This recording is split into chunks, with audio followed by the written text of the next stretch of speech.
At Aleasal, 2020 short-term loans can be tempting for someone in need of a quick bit of cash. Apply for a loan, get the funds you need, and pay them back quickly. It's a way many people who are living hand-to-mouth might scrounge together emergency funds for car repairs or medical bills without needing a loan from a bank.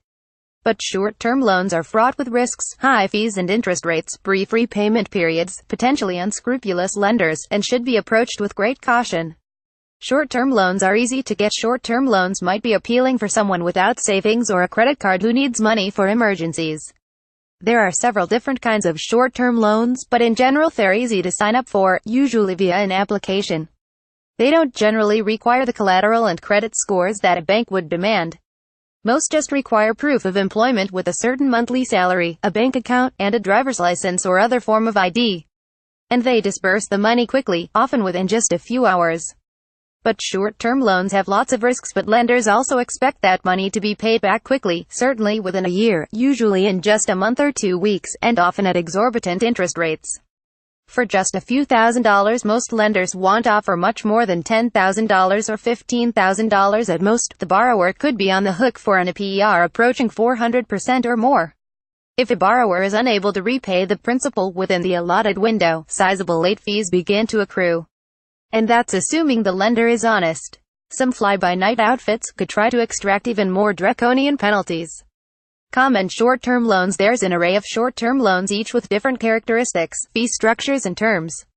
One of the most common is the payday loan, which provides cash for borrowers as they await their next pay period. Usually the only requirement is to show a pay stub to prove you've got a job. But such loans often require prompt payback, usually as soon as your next paycheck clears. And many come with enormous APRs and fees. Another species of short-term lending, a car title loan, allows the borrower to use their vehicle as collateral as long as it's owned outright. But even those loans usually only pay out a fraction of the car's market value, usually up to half its worth, and can come with APRs of 300% and repayment windows as short as 30 days. Other forms of short-term lending. There is a constellation of short-term funding vehicles, many of which you may never have thought of as a short-term loan. There are bank overdrafts, where customers get temporary coverage from their bank at a hefty interest rate when their accounts lack the necessary funds. Or installment loans, where borrowers have regular, frequent repayments over a short period until the principal and interest have been repaid. There are lines of credit, which could be extended by banks or credit unions to bridge temporary cash flow challenges, and bridge loans, which can be useful during real estate transactions when one house has been purchased but the older property is still on the market. Careful with your lender in terms. Obviously, securing short-term loans from a reputable financial institution is preferable to a storefront payday lender or a website. In any event, careful consideration should be paid to the terms of the deal. In most cases, the risk and expense of such loans outweigh the value of the temporary cash they provide.